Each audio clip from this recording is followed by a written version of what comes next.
전도서 7장 14절 말씀 다 같이 합독하겠습니다. 시작. 형통한 날에는 기뻐하고 공고한 날에는 되돌아 보아라. 이 두 가지를 하나님이 병행하게 하사 사람이 그의 장래일을 이해하여 알지 못하게 하셨느니라. 아멘. 새해가 시작된 지 아직 얼마 되지 않았습니다. 우리 예수님을 믿는 사람들은 그렇게 하진 않지만 세상에 많은 사람들이 새해가 되면요 점쟁이를 찾아가고 사주팔자를 보고 별자리 운세를 찾아보고 타로 점이라고 해야 되나요? 타로 카드라고 해야 되나요? 뽑아보고 이렇게 합니다. 왜 그렇게 할까요? 왜 새해가 들면은 많은 사람들이 이렇게 뭔가 알아내려고 뭔가 이렇게 답답한 마음에 이런 것들을 하냐면 제가 오늘 말씀을 시작하면서 이런 키워드로 좀 우리가 생각을 해봤으면 좋겠어요. 답을 얻고 싶어서. 답을. 어떤 답이죠? 올해 나에게 무슨 일이 생길 건지 모르니까 답답하잖아요. 내가 대학은 붙을 건지 직장에 취직은 될 건지 내가 사랑하는 짝을 만나서 결혼은 할 수 있는지 올해가 정말로 운세가 좋은 해인지 아니면 내가 뭔가 조심해서 해야 될 애군이 낀 해인지 이런 거 너무 궁금해서 막 이렇게 찾아본단 말이에요. 심지어는요 요즘에는요 점쟁이 찾아갈 필요도 없습니다. AI한테 물어봐요. AI한테. 문제는 그럴 수 있습니다. 그럴 수 있는데 문제는 우리가 하나님을 믿는다고 하면서 하나님 앞에서 나와서까지도 하나님께 무엇을 요구하냐면 답을 요구한다는 거죠. 하나님 내 인생에 답을 좀 보여주십시오. 자, 이 답이라는 이 단어가 여러 가지 의미로 지금 와닿을 수 있겠지만 아주 단순합니다. 제가 답이라는 뭔가 이렇게 추상적인 언어를 썼지만 아주 단순한 거예요. 뭐죠? 하나님, 이 고난은 언제 끝납니까? 하나님, 이 문제는 언제 해결됩니까? 하나님, 내 인생은 언제 좀 살만해집니까? 내 자녀가 언제까지 이렇게 살아야 됩니까? 좀 알려주십시오. 우리가 하나님한테 답을 요구합니다.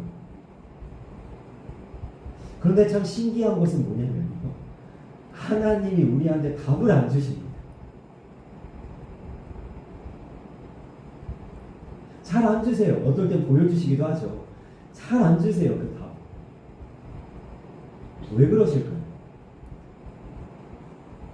많은 사람들이 먼 거리임에도 불구하고 점쟁이를 찾아갑니다. 비용이 많이 듦에도 불구하고 비용 상관없이 그냥 많은 돈을 주고서라도 올 한해 내 운세가 어떨 건지 알아보려고 합니다.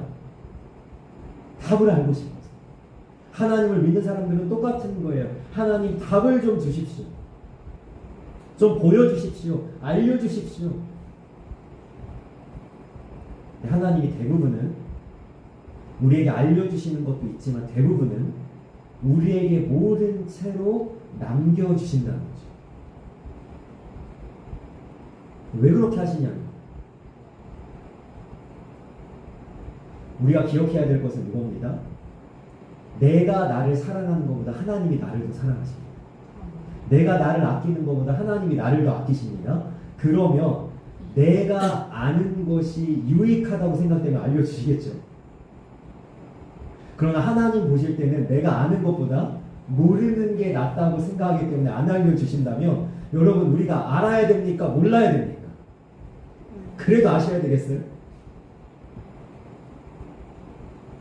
하나님 내게 유익이 좀 안 되더라도 하나님 나한테 좀 알려주십시오. 하나님 뜻은 알겠고 마음은 알겠고 일단 나는 답답하니까 알려주십시오. 이래야 됩니까? 하나님 모른 채로 남겨주시면 이유가 있겠죠. 그러니까 우리는 모르고 사는 거예요. 그렇죠? 알고 사는 것이 아니라 모르고 산다면 우리에게 요구되는 것은 뭐냐면 답을 아는 것이 우리에게 요구되는 것이 아니라 그 답을 알고 계시는 하나님에 대해서 내가 진짜로 믿고 있느냐가 우리에게 던져진 질문이죠. 우리에게 필요한 것은 믿음입니다. 그죠? 답을 알지 못하는 나에게 답을 알고 계시는 하나님이 함께 하시면 되는 거잖아요. 그걸로 충분하지 않으세요? 한 중학생이 수학을 잘 못합니다. 자, 이제 부모가 걱정이 돼요. 이 중학생도 너무 이제 수학 때문에 스트레스를 받아요. 나 수학 점수 잘 나오고 싶은데, 성적 잘 받고 싶은데, 나 대학 좋은 데 가고 싶은데 막 스트레스를 받으니까 부모가 이제는요 굉장히 실력 좋은 선생님을 딱 붙여줬습니다. 자, 이 중학생이 아직도 수학을 잘 못해요. 수학의 숫자도 모릅니다. 그러나 여러분 문제될 게 있나요? 실력 있는 답을 알고 있는 선생님이 딱 붙었으니까 이제 어떻게 될까요? 성적이 오르겠죠. 이제 수학을 잘하게 되겠죠. 그죠? 마찬가지예요. 우리가 우리의 인생의 답을 몰라도 괜찮다니까요. 왜냐하면 답을 알고 계신 하나님이 나와 함께 하시잖아요. 아멘? 그래서 우리가 요즘에 매일 성경으로 나누고 있는 창세기를 보면 아브라함이 믿음을 보이는데 어떤 믿음을 보이냐? 갈 바를 알지 못하고 갔으며, 아멘? 하나님이 아브라함에게 다 알려주시지 않았다니까요. 그 땅이 어떤 땅인지, 그곳이 어떤 곳인지, 거기서 무슨 일을 만났는지 알지 못했다니까요. 아브라함이 말씀을 갔더니 뭐예요? 기근을 만납니다. 여러분, 기근을 만날 거라고 알려줬으면 아브라함이 갔겠어요, 안 갔겠어요? 그냥 하나님 믿고 가는 거예요. 하나님 믿고. 제가 지난주 주일에 굉장히 오랜만에 영화 한 편을 봤거든요. 미션 임파서블 7편인가요? 아마 2년 전에 개봉했던 것 같은데, 그 미션 임파서블 데드 레코딩이라는 영화를 제가 보면서 대사 하나에 참 감명을 받았습니다. 대사 하나 있었어요. 그게 뭐냐면 여주인공도 아니에요. 그레이스라는 한 여자가 인생의 딜레마에 딱 빠져가지고 이제 굉장히 중대한 결정을 해야 되는데 답이 없는 거예요. 이 길로 갔다가는 큰일 날 것 같은데, 이렇게 살다가는 내가 잘 못 살 것 같은데, 그래서 먼저 그렇게 살고 있는 사람들한테 물어봅니다. 그래서 어떻게 된다는 거예요? 되냐는 거예요. 그럼 어떻게 하라는 거예요? 이렇게 물어보니까 그 사람들의 대답이 뭐라 그러는지 아세요? 이게 기가 막힙니다. 해보면 안다. 여러분, 이게 명답이에요. 왜냐하면 우리가 답을 알고 인생을 걸어본 적이 없어요. 여러분, 이 세상에 태어나셔서 몇십 년 살아가는 동안에 여러분 인생을 가만히 되짚어 보세요. 내가 답을 알고 걸어온 인생 있으세요? 저는 30년 조금 넘게는 목사를 준비했고요. 그리고 이제 목사가 된 후에는 한 15년차, 16년차 됐나요? 목사로 살았습니다. 여러분, 목사를 준비했고 목사로 살았습니다. 제가 목사가 어떤 삶인지 알았을까요? 제가 어렴풋이 희미하게나마 알고는 있었죠. 목사는 힘들다, 가난하다, 어렵다, 이런 이야기는 알고 있었지만 여러분, 살아보니 아는 거예요. 목사가 되보니 아는 거예요. 제가 목회를 이제 조금 있으면 9년을 꽉 채우거든요. 여러분, 제가 목회에 대해서 알았을까요? 몰랐을까요? 어느 정도 알았죠. 이거 힘든 길이 되겠구나, 어려울 수 있겠구나 싶었지만 여러분, 걸어와 보니 아는 겁니다. 목회를 어떻게 해야 되는지, 목사로서 어떻게 살아야 되는지, 내가 이 걸음을 어떻게 걸어야 되는지, 여러분, 제가 답을 다 알고 걸어가는 것이 아니라 사용설명서를 하나님이 다 펼쳐 보여주셔서 제가 이 길을 살아온 것이 아니라 살아보더니 되더라는 거예요. 하에 봤더니 알더라는 거예요. 우리 인생 대부분이 그렇습니다. 답을 알고 걸어온 걸음이 없어요.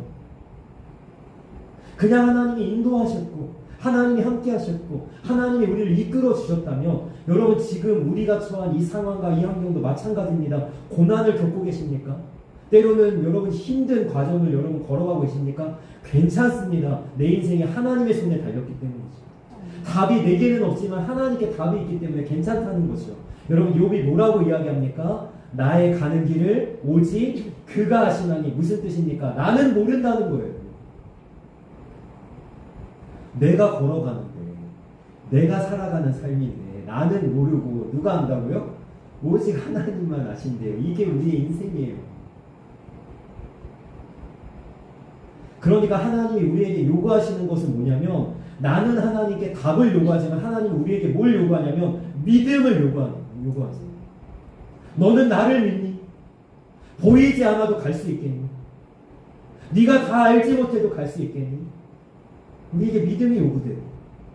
그리고 우리가 가져야 될 것은 뭐냐면 답을 알기보다는 답을 가지고 나와 함께 하시는 하나님이 어떤 분인지 아는 것이 더 중요해요. 우리 하나님을 알아야 돼요. 답보다 하나님. 여러분 하나님이요 오지선다여 문제가 아닙니다. 우리가 그냥 찍어서 맞힐 수 있는 분이 아니에요. 우리가 그냥 공부하고 연구한다고 우리가 서술형으로 답을 낼 수 있는 그러한 하나님이 아닙니다. 하나님은 엄청난 차원에 계신 분. 그러나 우리의 소망은 뭐예요? 하나님을 더욱 알기를 원합니다. 하나님을 알면 되거든요. 오늘 말씀이 바로 그 얘기거든요. 여러분 보세요. 하나님이 어떨 때는 우리에게 형통한 날을 주시고 어떨 때는 공고한 날을 주십니다. 그러면서 뭐라고 얘기하세요? 형통한 날에는 기뻐해라. 공고한 날에는 좀 생각해봐라. 왜 이 두 가지를 우리에게 병행하게 하시냐? 뭐라고 얘기하십니까? 사람이 그의 장래일을 능히 헤아려 알지 못하게 하셨느니라.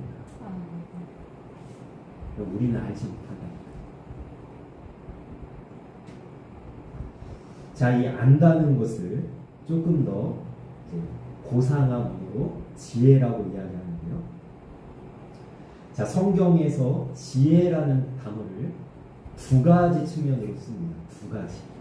지혜가 우리에게 있어야 되는데, 여러분 첫 번째, 이거는 굉장히 쉬운 지혜입니다. 첫 번째 성경이 얘기하는 지혜는 규범적 지혜입니다. 좀 어려운 용어죠. 여러분 좀 쉽게 이야기해 볼까요? 내가 잘하면 상 받고 잘못하면 벌을 받는다. 너무 쉽죠? 규범적 지혜. 제가 조금 이것을 좀 이해하기 쉽게 이것을 좀 설명해 드리겠습니다. 구약학자 송민원이라는 분이 계신데 이분이 구약 성경의 지혜는 하나님을 닮아서인지 단순하지 않다고 말합니다. 그는 성경의 지혜를 크게 두 가지 규범적 지혜와 반성적 지혜로 구분하여 전자를 그러니까 규범적 지혜를 올곧은 지혜, 후자를 반성적 지혜를 삐딱한 지혜라고 이야기합니다. 규범적 지혜는 우리가 사는 세상에 하나님이 정하신 특정한 패턴이 있다는 걸 잘 이해하고 그것에 맞게 실제적인 삶의 문제를 해결하기 위해 극명하게 노력하며 사는 지혜자 솔로몬의 마음입니다. 그래서 하나님의 창조의 세계에 질서가 있잖아요. 하나님은 질서를 만들어 놨어요. 아침이 오면 저녁이 오고요.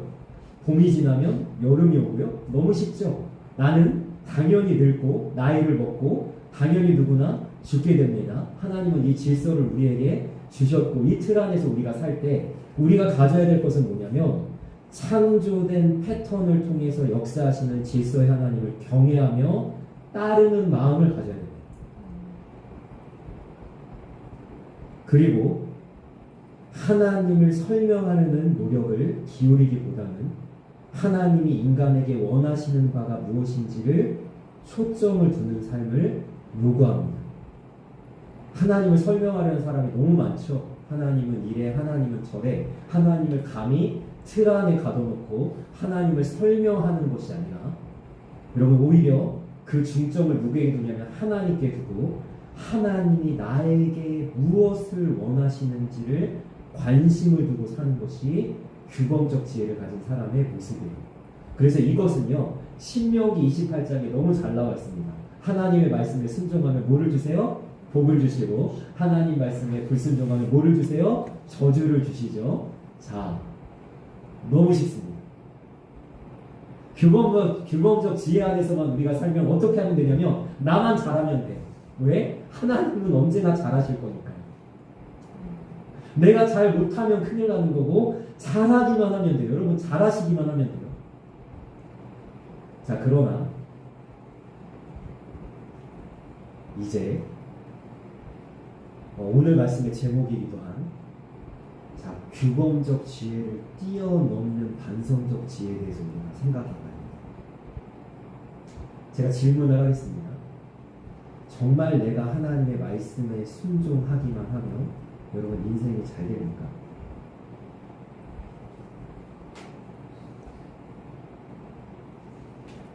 자, 모두 대답하고 계신 것 같아요. 자, 정말 여러분 세상에서 하나님을 모른다고 하고 하나님을 거역하고 하나님 앞에 죄를 짓고 하나님이 죽었다고 하고 하나님이랑 상관없이 사는 사람들이 정말로 하나님께 저주를 받아서 못 살기만 합니까?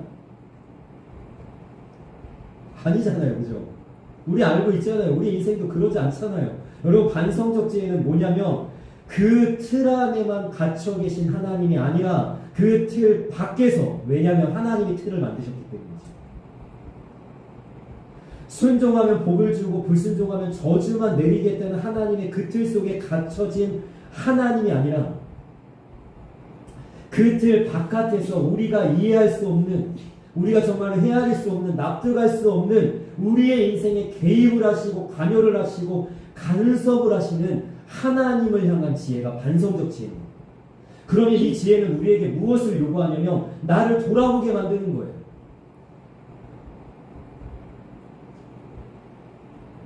욥은 잘 살았습니다. 잘못한 것이 없습니다. 그런데 어느 날 저주받은 자처럼 10명의 자녀를 잃고 재산 다 잃고 건강을 잃고 차라리 죽는 것이 낫다 싶을 만한 형편에 놓여져 있습니다. 이걸 어떻게 설명할 수 있습니까? 욥의 세 친구는 욥에게 찾아와서 결국에는 1장부터 42장까지 욥기에서 하는 내용은 뭐냐면 욥의 세 친구들은 신명기 28장의 규범적 지혜만 들이밀면서 욥에게 뭐라고 얘기하냐면 네가 잘못해서 그런 거야. 네가 하나님한테 죄를 진 거지. 빨리 너 자신을 돌아보고 하나님께 돌아와야 돼. 그런데 욥은 알고 있었죠. 뭘 알고 있었죠? 내가 잘못해서 당하는 게 아니에요.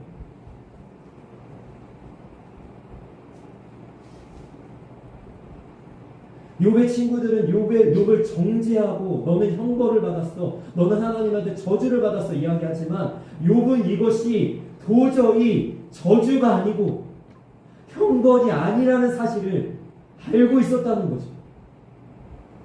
신명기 28장의 규범적 지혜 안에 가둬진 하나님이 아니라 그 바깥에서 뭔가를 자기에게 요구하시는 하나님을 발견하고 하나님을 찾아서 고백하는 욥의 모습을 보게 되는 거죠. 그래서 욥이 뭐라고 얘기합니까? 나의 가는 길을 오직 그가 아시나니 이것은 정죄도 아니고 형벌도 아니고 저주도 아니고 이렇게 표현합니다. 놀라운 단어입니다. 뭐라고 얘기합니까? 그가 나를 단련하신 후에. 이 단어 놀라운 단어입니다. 욥을 향해서 다 저주라고 이야기했어요. 형벌이라고 이야기했어요. 그런데 욥은 뭐라고 얘기하냐면 하나님이 나를 단련하신다. 다시 얘기하면 하나님은 나를 버리시지 않았다. 포기하지 않았다. 하나님은 지금 나를 내버려 두시는 것이 아니라 나에게 관심을 두시고 나를 지금 만지시고 하나님이 담금질하시고 하나님이 나를 훈련하시고 계시다. 욥이 믿고 있는 건 뭐냐면 하나님이 나를 여전히 사랑하고 계신다는 사실. 그래서 하나님이 나를 이제 어떻게 만드실 거예요? 순금같이 정금같이 만드실 거예요.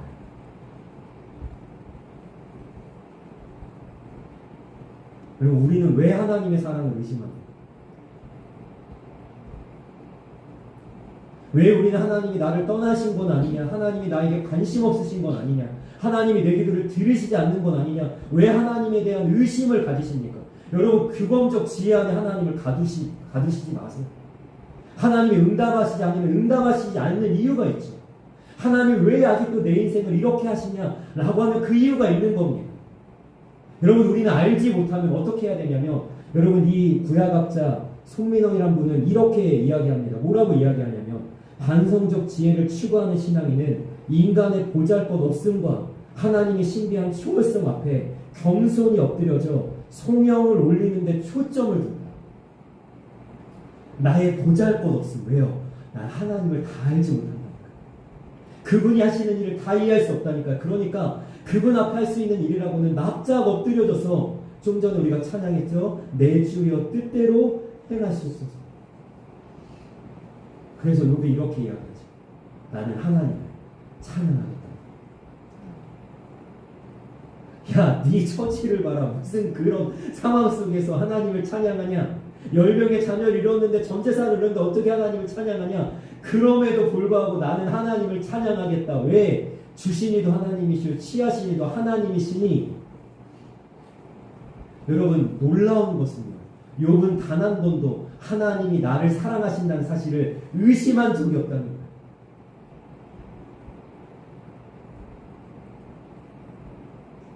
그러니까 우리가 하나님 앞에 가져야 될 믿음이라는 것이 도대체 절대적으로 하나님이 있는 거죠.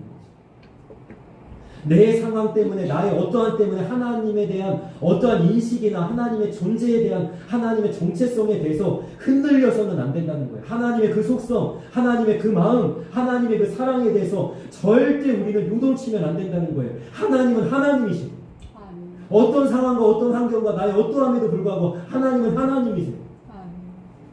그래서 우리는 욥을 믿음 있다고 얘기하는 거죠. 하나님을 의심하지 않을 수 있어요. 얼마든지.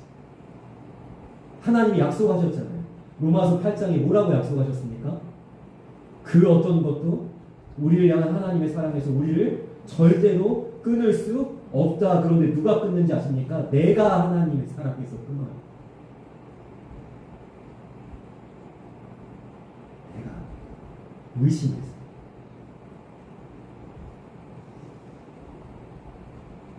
하나님은 언제나 우리를 사랑하세요. 사랑할 때가 있고 사랑하지 않을 때가 있는 게 아니에요. 그건 내 느낌일 뿐이에요. 오늘 말씀을 준비하면서 제가 이런 이렇게 설교를 좀 마무리하면서 좀 건면해야 되겠다는 생각이 들었는데, 제가 오늘 이제 올해를 맞이해서 이 현수막을 교회 앞에 딱 걸어놨습니다. 올해 1년 동안 걸릴 현수막은 뭐냐면요, 하나님은 항상 당신 편입니다. 이 현수막이거든요. 제 설교를요, 제 모든 설교를 다 응축해서 농축해서 몇 문장으로 딱 이렇게 결론 지어진다라고 하면은, 제가 하는 모든 멘트는 다 이 내용을 갖고 있습니다. 뭐냐면, 하나님이 내 편이라는 거예요.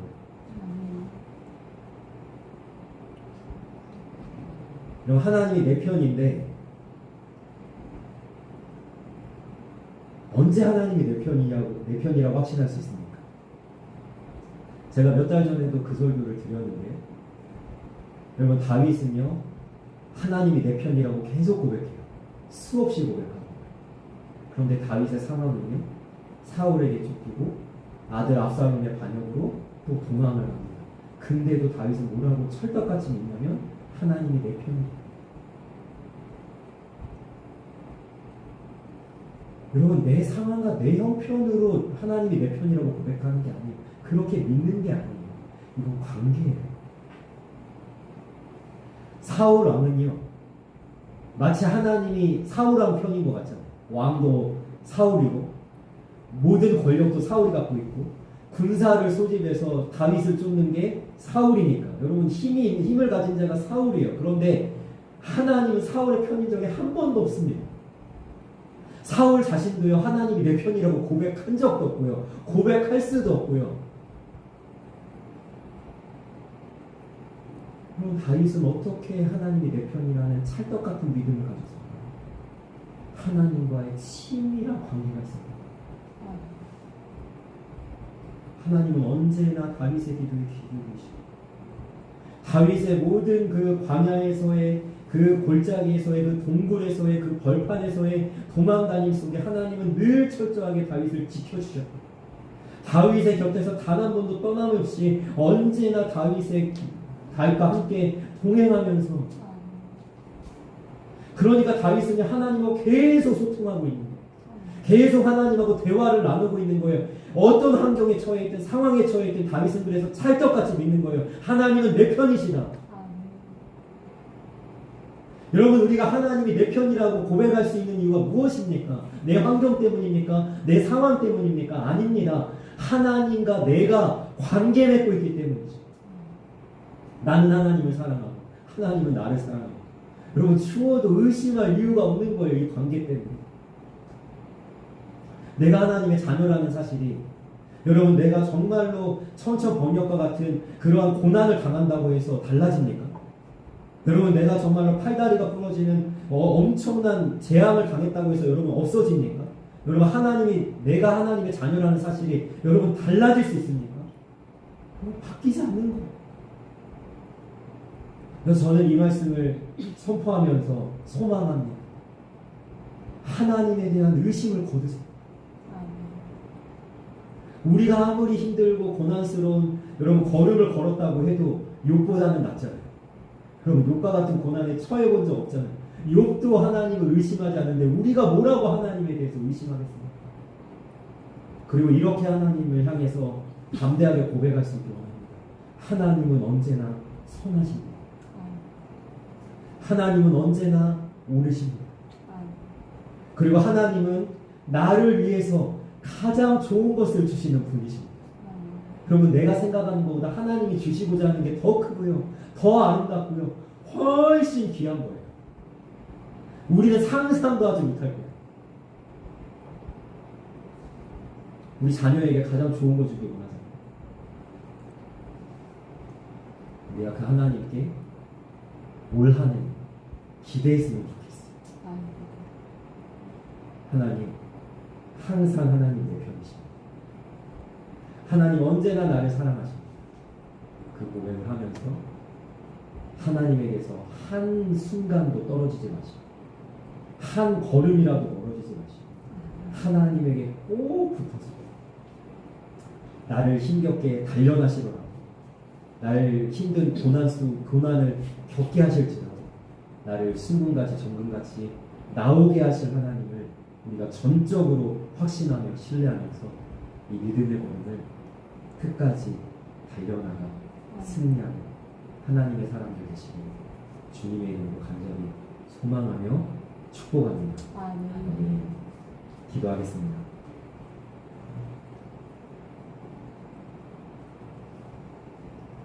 사랑하는 아버지,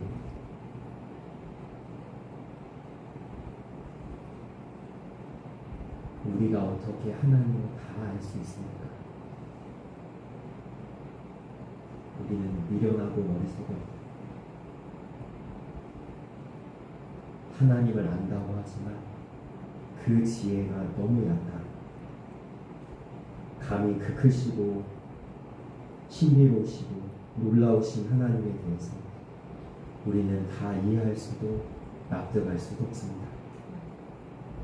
하나님, 그러나 우리가 하나님을 다 알지는